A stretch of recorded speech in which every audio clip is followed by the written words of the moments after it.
خطبہ نمبر 238 آپ علیہ السلام کا ارشاد کرامی حکمین کے حالات اور اہل شام کی مذمت میں۔ بسم اللہ الرحمن الرحیم۔ جفاة طغام عبيد أقزام جمعوا من كل أوب فتلقطوا من كل شوب ممن ينبغي أن يفقه ويؤدب ويعلم ويدرب ويولى عليه ويؤخذ على يديه۔ یہ چند تندخو اور بدسرشت افراد ہیں اور غلامانہ ذہنیت کے بدقماش ہیں جنہیں ہر طرف سے جمع کر لیا گیا ہے اور ہر مخلوط نسب سے چن لیا گیا ہے۔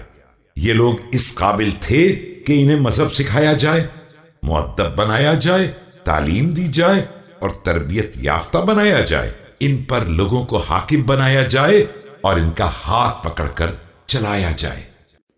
ليسوا من المهاجرين والأنصار ولا من الذين تبوأوا الدار والإيمان ألا وإن القوم اختاروا لأنفسهم أقرب القوم مما يحبون۔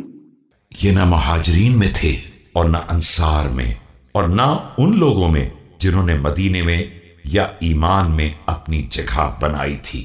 یاد رکھو کہ قوم نے اپنے لیے ان لوگوں کو منتخب کیا ہے جو ان کی پسند سے قریب تھے۔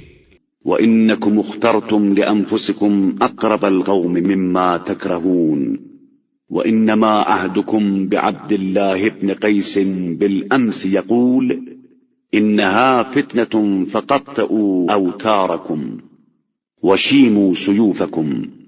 اور تم نے اپنے لیے ان افراد کا انتخاب کیا ہے جو تمہاری ناپسندیدگی سے قریب تھے۔ ابھی تمہارا اور عبداللہ ابن قیس کا زمانہ کل ہی کا ہے جب وہ یہ کہہ رہا تھا کہ یہ جنگ ایک فتنہ ہے، لہٰذا اپنی کمانوں کو توڑ ڈالو اور تلواروں کو نیام میں رکھ لو۔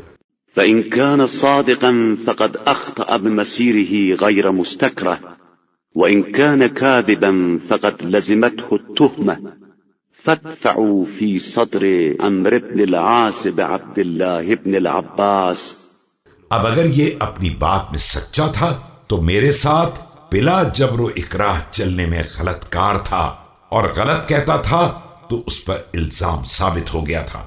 اب تمہارے پاس عمرو بن عاص کا توڑ عبداللہ ابن عباس ہیں۔ وخذوا مهل الأيام وحوطوا قواصي الإسلام ألا ترون إلى بلادكم تغزى وإلى صفاتكم ترمى۔ دیکھو ان دنوں کی مہلت کو غنیمت جانو اور اسلامی سرحدوں کی حفاظت کرو۔ کیا تم نہیں دیکھ رہے ہو کہ تمہارے شہروں پر حملے ہو رہے ہیں اور تمہاری طاقت و قوت کو نشانہ بنایا جا رہا ہے؟